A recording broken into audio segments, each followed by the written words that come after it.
Celeb Savant is a career retrospective type interview focusing on singers, actors, and industry experts. Join Barrett Edelstein now as he dives into the entertainment world.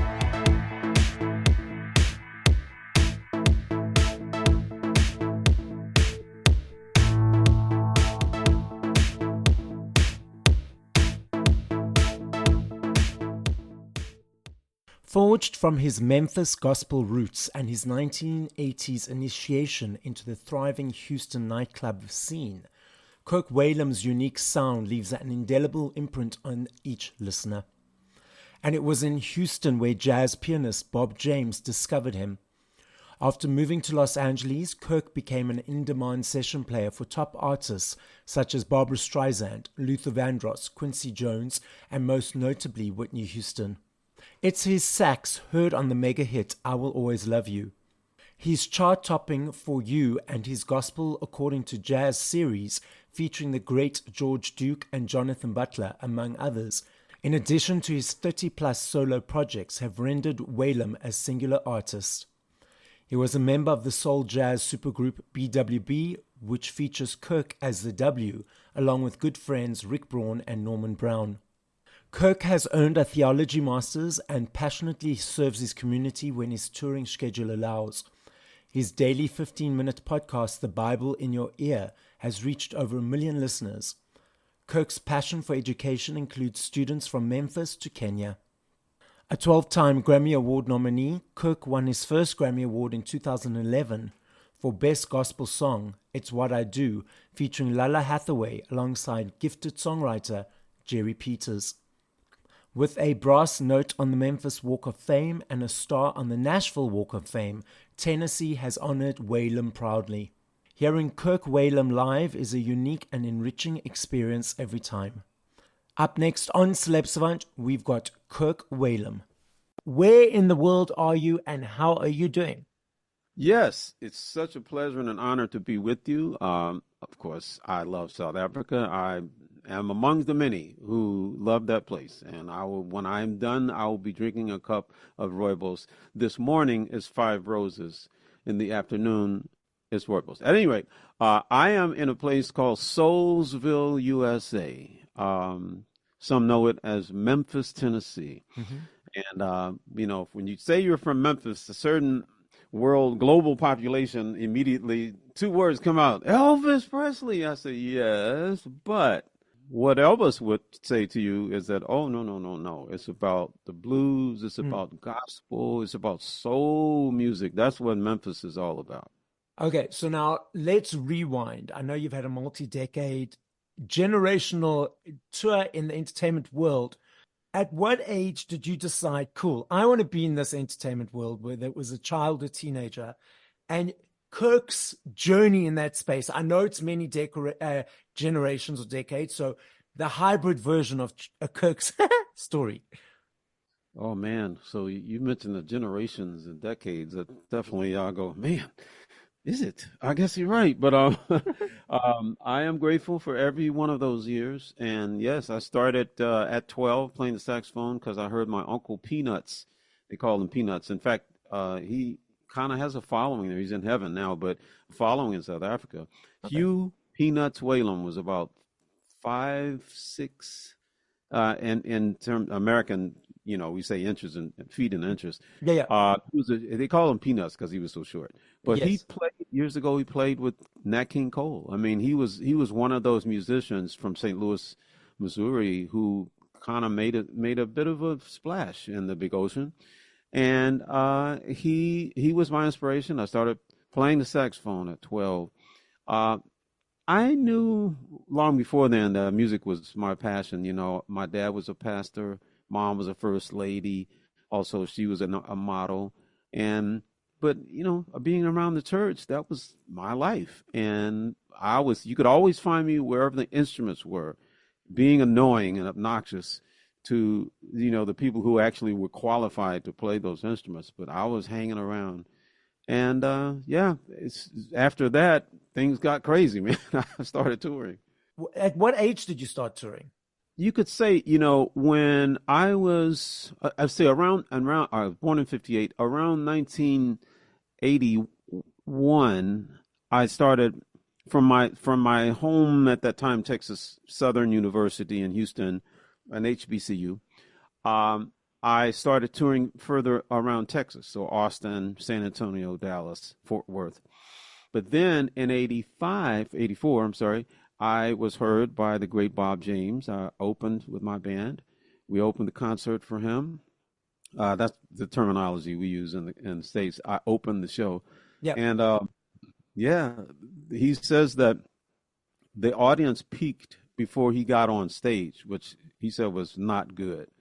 And so he hired me. He said, I can't have that happen again. And so I was touring with him now from '85, for about 10 years, really, off and on. And yeah, then Whitney Houston and blah, blah, blah. But yeah, that touring stuff really started in '85. Wait, we did tour overseas. I mean, Yeah. I didn't come to South Africa with him, but I went a whole lot of places in the East and in Europe. And then it was with Whitney Houston in '94, the big year, that I first came to South Africa. Oh, I was in that audience. I was there. I thought you looked familiar. You thought that's so funny. Okay, so now obviously when performing live, you perform as your sort of own headline act with your own band, and then you also perform with artists, as you mentioned, Bob James and Whitney Houston. So Yes. what is the difference for you in approaching each of those situations? And do you enjoy both, or having a balance of both in your repertoire? That's a really good question. I think, when I was invited by a new friend named Ricky Minor, who eventually became like the it guy in Los Angeles for, any big show, the Oscars, the Grammys, the whatever. But at the time, he was a bass player for Whitney Houston. And I played a gig with him, and he, the next day, called me and said, he's like, actually, he played a gig for me. I called him to play on my gig. And then the next day he said, well, I was kind of listening to you too, because I just got promoted to musical director for Whitney. And I would like for you to be in her band. In that moment, I knew that instinctively that this was not such a given, like this big gig, big money, everything big. But the little train, the little engine that could, I mean, if you're not watching me, I'm making one of those sort of, it's a gradual ascent, Yes. incremental is what I was doing, in my little career, as it were, at the time. And I didn't think this was necessarily a great thing for me to do, because I felt like it would be a distraction. Okay. I'd be so busy touring with her, and that did happen like that, and people say, well, oh man, people are going to know you because you're Whitney Houston's sax player. I'm like, not so much. I mean, because Whitney's audience was, 13-year-olds, 20-year-olds, and then more people. But the point is that they didn't really care who I was. Yeah. But eventually that turned around. In fact, I remember distinctly saying to us, she said, if you can use my name, use it. She said, but it's not going to always help. Yeah. And, I'm sorry, use my name if it'll help, but it's not going to always help. That was the quote. Yeah. And sure enough, it really didn't help at first, because I was one of the legion of people who support her and make her look good, which I love, doing. Mm. But eventually, again, especially after she passed, I could say that the saxophone solo I played on I Will Always Love You is the saxophone solo that's been heard by more people than any other sax solo in history, right? Yeah. So so just being able to say that is one hell of a calling card, and it was a gift from her. So you also were on the album recording. Am I correct? Yes. So in other words, she did it live to the film. That was a thing that a Yeah. lot of people don't realize, is that, not only did she do it live to the film, much to the chagrin of the producers and the director, all those people were against that idea, because it's just not a good idea, sonically, to try to be making a record and filming a scene at the same time. But she said, this is how I'm going to do it. And my band is going to play live as I do it. By the way, I'm writing a book about that whole thing, as well as her funeral.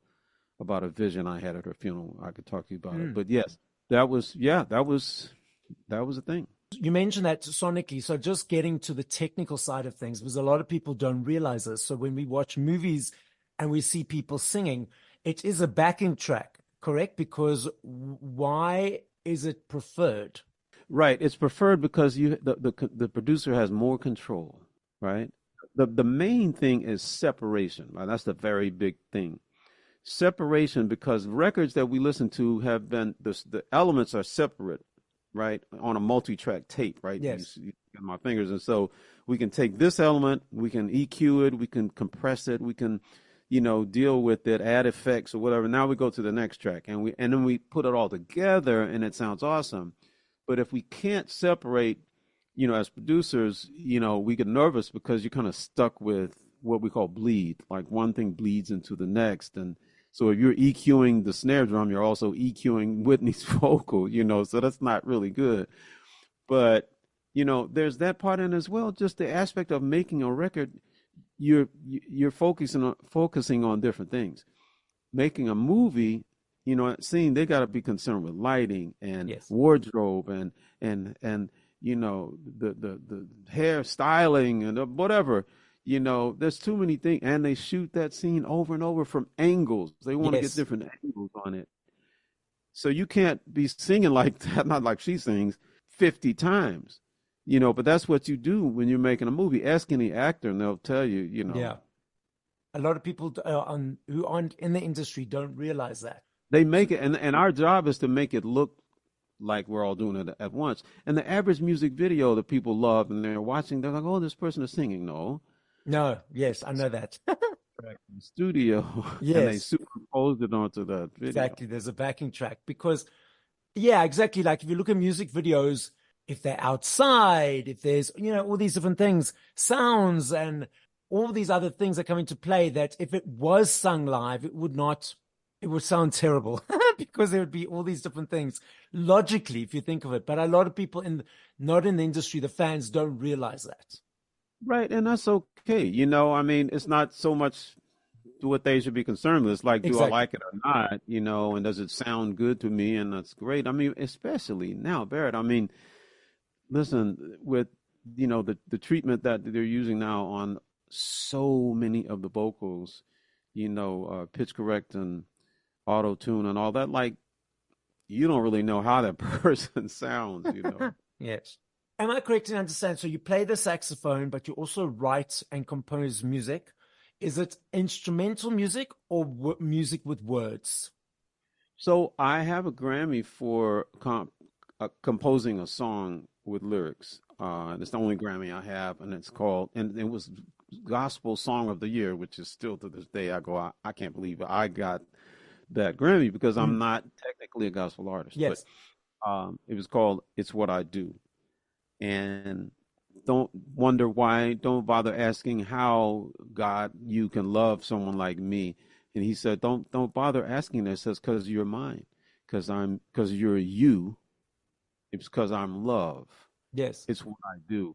And I do write lyrics and vocal songs. I just don't do it nearly as much as instrumental. So to answer your question, probably 95% instrumental songs. And then do you sing? I do sing. Okay. All I've been blessed with in this life. But I don't sing a lot. It's, I sing through my instrument. I feel like that's the voice that people recognize when they hear me. And my wife even says, like, she can be riding in the car and she'll hear me play something on a record that she didn't know I was on, say a Michael McDonald record or Luther Vandross or something that she didn't know that particular session I did. And then when I start to play, she like looks around like she said, just in that instant, she feels like I said something to her. Yeah. But it's Okay, so when you play on these other artists' tracks, you mentioned Michael McDonald, etc., how much input do you have in what you creating for that song, or you completely directed and produced by someone else? Oh, that's a really good question. So it tends to vary. And I'll say that earlier in my career, when it wasn't so much, oh, this is Kirk Whalum doing this, as much as it was, oh, this producer heard about this guy, this young guy, who this producer liked him. You would like him too. Let's try him. Then yeah, you're kind of in there and you do whatever they ask you to do. You try to put your personality in the track, but yeah, there tended to be more kind of directing, except for producers like Quincy Jones, who first time I recorded with him, I was probably 30, and he just said, "Here's the song," basically, because he knows that was his whole thing. Like, reason he was such a great producer is because he knew who to call for that role, right? And so once he called that person, he wasn't going to tell you how to do it. It's like, no, you do what you do. That's why you're here. But later on, now when I don't do as many of those kinds of sessions. I just played a session for Doc Powell, one of my favorite artists, guitarist.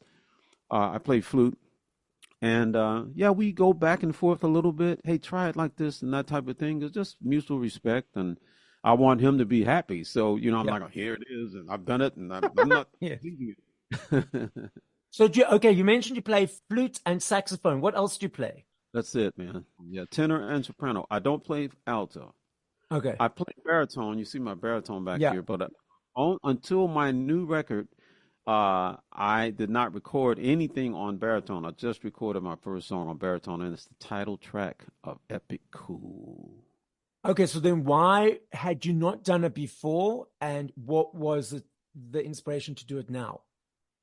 The song, I was just kind of messing around with this idea, and I thought, would it be cool if I played this song on baritone? And because it's just got this vibe, Epic Cool, right? It's got this old school kind of vibe to it. Baritone has a different sound. It's like a big old husky sound. It's kind of, raspy and that type of voice, So it was just something fun to do. Too heavy to carry out on tour. That's why you will probably never see me playing it live. So is the approach different when you put creating baritone to sort of soprano? You've already sort of referenced it, that it's heavier. So can you explain that a little bit more? Oh, no. I meant just literally it weighs more. Oh, okay. Yeah, so carrying this thing on the road, especially now with the way, air travel has changed drastically, right? So now it's like, well, you can carry one carry-on and one, purse or whatever. So, you just don't want to check all this stuff onto the plane, man. Oh, I understand. Yeah. I love me a CD. I still budget for my CDs every month. For me, it's an energy exchange to say thank you for you guys for the hard work that you do. I love the experience of the choice, the arrival, the unpacking, the listening from song one to whatever. I'm not sure if you're aware that CDs, vinyls, and cassettes are in a massive comeback. Vinyls in the UK alone last year, 5.9 million sales, the biggest since 1990. CDs are on, again, a slight upward trajectory, and even cassettes, can you believe? But then we've got these streaming platforms that people consume music on. So what is your observation and perception of the landscape where we're at now? Yeah, it's interesting. I don't pretend to be an authority on that. I mean, you would think, but it's just hard to keep up. Like, I'm trying to keep up with what I'm doing, like the creative part, but the business part of it, the media that used to transport our music out into people's ears. I don't pretend to understand the trends. On the one hand, we had no choice but to get used to the idea of people streaming our music, technically for free, and sharing our music. That's something that was such a bitter pill to swallow, because for all those years, like, I'm going to make this record and we'll invest in this thing, and time and money, and then it's going to come out and hopefully people will buy it because that'll enable us to make another record. But the way that is now, drastically changed to this online presence and people listening to our music on their phones, and it's great in one sense because you have they have access to everybody's music right there on their phones. But the bad part, you're right, it's like there's the little of the magic of it, the mystery of it is lost, I think, with the loss of the actual product, the vinyl, the CDs. So maybe, I'm with you. That would be such a lovely development. I think I would cry if it really did, make its way back into the mainstream in that way, where I get a check in the mail and say, guess what? Some people bought your record. Yeah. I think I would cry. You've been in the industry for a number of years, performing for a number of years. What keeps motivating you to create new stuff, get on stage and perform? Man, I really do feel like at 65, like, I'll give you an example. When I was turning 60, I almost kind of woke up and startled in the night going like, wait a minute, like 2 weeks ago, I was turning 40. And by that paradigm, 2 weeks from now, I'll be turning 80, like just the way that time moves. And you just kind of look around and, you're 60. And I thought, there's a lot of things I have had on my list of things to do that were very important to me. One of them, the primary one, besides just trying to represent God well and share the gospel of Jesus Christ and have people to know how much God loves them.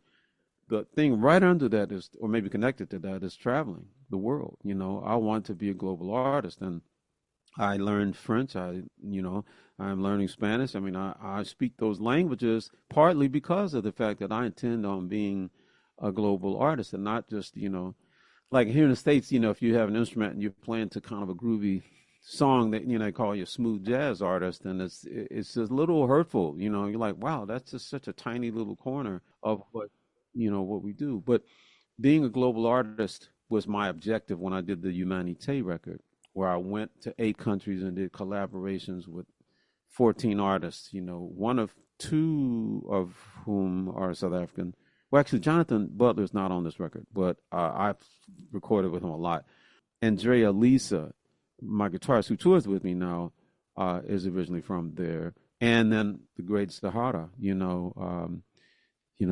my God, I mean, even as I speak, it's the first interview I've done since she died, and it's just difficult for me to put my head around the fact that she's gone. But recording this project, my producer is from England, James McMillan, and we just got on planes and went to Indonesia and Japan and, Kenya and, all over the place, Paris and London, and just did collaborations with young artists. And that is a part of, because I was turning 60, I'm like, I can't just let this happen and not, I just had to spend my own money basically and go out and do it. So that's the latest album that you're referencing, correct?